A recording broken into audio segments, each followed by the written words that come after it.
मुझे पता है आप क्या सोच रहे हो, इनकम टैक्स रेड की वीडियो में ये 20 शादी की गाड़ियां क्या कर रही हैं। लेकिन क्या हो अगर आपको मैं बोलूं कि उस दिन 20 नहीं, 50 नहीं, 100 नहीं, टोटल 120 शादी की गाड़ियां इनकम टैक्स रेड मारने गई थी। अपने इंडिया के मैप में यहाँ है महाराष्ट्र और इस राज्य में मुंबई से 400 किलोमीटर दूर है ये जालना। 120 शादी की गाड़ियां लेके 260 इनकम टैक्स ऑफिसर्स ने यहाँ जालना में ही रेड मारी थी। इस पूरी इनकम टैक्स रेड में टोटल 390 करोड़ का माल जब्त किया गया था। आज सिर्फ 5 मिनट में इंडिया के सबसे क्रेजीएस्ट इनकम टैक्स रेड की कहानी हम देखेंगे और लास्ट में जो फार्म हाउस वाला ट्विस्ट है वो देख के तो आपके होश ही उड़ जाएंगे। लेकिन हर बार की तरह शुरू से शुरू करते हैं। 58 करोड़ कैश, 32 किलो सोना, हीरे मोती से भरे बक्से। इतना कैश कि उड़ गए आयकर विभाग के भी होश।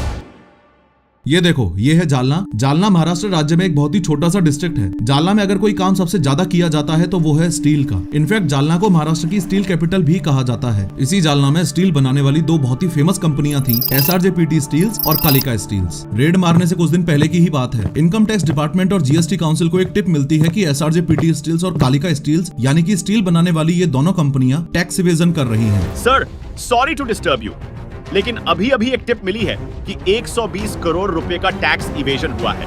टैक्स इवेजन का बहुत ही सिंपल सा मीनिंग होता है टैक्स की चोरी करना। सबसे शॉकिंग पार्ट ये है कि इनकम टैक्स डिपार्टमेंट और GST काउंसिल को जो टिप मिली थी उसमें 120 करोड़ रुपए की टैक्स चोरी की बात की गई थी। टिप मिलते ही बिना समय बर्बाद किए तुरंत ही इनकम टैक्स डिपार्टमेंट ने अपनी नासिक ब्रांच को इस बात की जानकारी दी। नासिक ब्रांच में इनकम टैक्स ऑफिसर्स ने SRJPT स्टील्स और कालिका स्टील्स पर रेड यानी कि छापा मारने का प्लान बनाया। अब टिप इतने ज्यादा अमाउंट की मिली थी कि इस रेड के लिए इनकम टैक्स डिपार्टमेंट को मजबूरन लगभग 260 इनकम टैक्स ऑफिसर्स को चुनना पड़ा। सब कुछ सही चल रहा था, लेकिन एक बहुत बड़ी दिक्कत वाली बात ये थी कि जालना काफी छोटा शहर है और इतने सारे ऑफिसर्स अगर वहां एक साथ पहुंचे तो ये बिजनेस ग्रुप्स अलर्ट हो जाएंगे। फॉलोइंग दिस, इस रीजन से रेड फेल तक हो सकती थी, जो इनकम टैक्स डिपार्टमेंट के लिए काफी प्रॉब्लम वाली बात थी। इस प्रॉब्लम का सॉल्यूशन निकालने के लिए और टारगेट को रंगे हाथों पकड़ने के लिए एक गेम प्लान बनाया गया और ये प्लान था इस कहानी में फिल्मी तड़का देने का। सबसे इंपॉर्टेंट कैच, इस प्लान को नाम दिया गया दुल्हन हम ले जाएंगे। लेकिन इससे पहले कि इस गेम प्लान को एग्जीक्यूट किया जाए, कुछ ऑफिसर्स ने 1 और 2 अगस्त 2022 को इन बिजनेस ग्रुप्स की रेकी की। इस रेकी की हेल्प से उन सारी जगहों को आइडेंटिफाई किया गया जहां जहां रेड मारनी थी। शॉर्ट में बताऊं तो ये डिसाइड हुआ कि ये जो दो स्टील की कंपनियां थी, SRJPT स्टील्स और कालिका स्टील्स, इनके ऑफिस,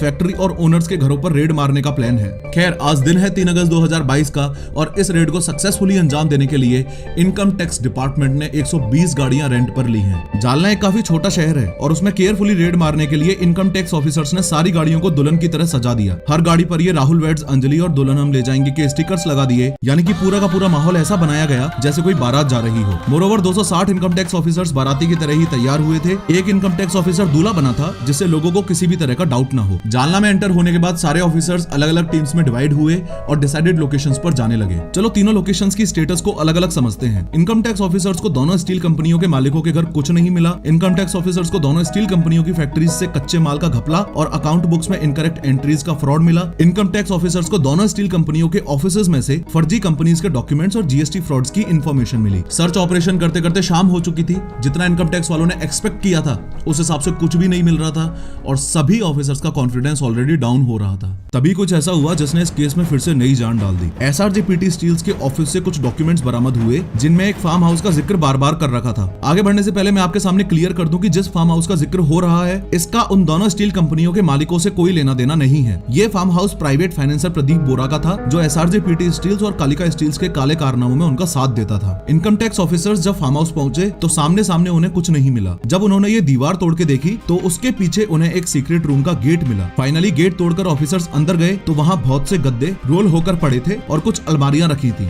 गद्दों और अलमारियों को खोलकर देखा तो इनकम टैक्स ऑफिसर शॉक्ड ही रह गए। और ये बात सुनकर आपके पैरों के नीचे से जमीन खिसक जाएगी कि गद्दों के अंदर 500 के नोटों की हजारों गड्डियां छुपी हुई थी। अलमारियों में सोने की jewellery, gold coins, gold bricks, gold biscuits और डायमंड्स चमक रहे थे। फार्म हाउस में सर्च ऑपरेशन खत्म होते होते सुबह हो चुकी थी और अब बारी थी इस जब्त सामान की टोटल वैल्यू निकालने की। क्योंकि इतना कैश हाथ से गिनना पॉसिबल नहीं था, इसलिए पास ही के SBI बैंक में सारा पैसा थैलों में भरकर ले जाया गया। ये सुनकर आपके होश उड़ जाएंगे कि सुबह 11 बजे SBI बैंक में नोट गिनना शुरू हुआ था और ये सिलसिला रात के 1 बजे तक चलता रहा, यानी कि लगभग 13 घंटे। फाइनली इस रेड के एंड में काउंटिंग के बाद पता चला कि total 58 crore cash, 32 kilo gold, 14 crore के डायमंड्स और 300 करोड़ की अनडिक्लेयर्ड प्रॉपर्टी उस टाइम फार्म हाउस से जब्त की गई। ओवरऑल इंडिया की इस क्रेजीएस्ट इनकम टैक्स रेड में 390 करोड़ का एक बड़ा अमाउंट सीज हुआ था। कुछ ऐसी ही अनबिलीवेबल कहानी है टी सीरीज के मालिक गुलशन कुमार की हत्या की। 3D एनिमेशन की मदद से इस वीडियो पर क्लिक करके उस दिन के पूरे हत्याकांड को ध्यान से देखो।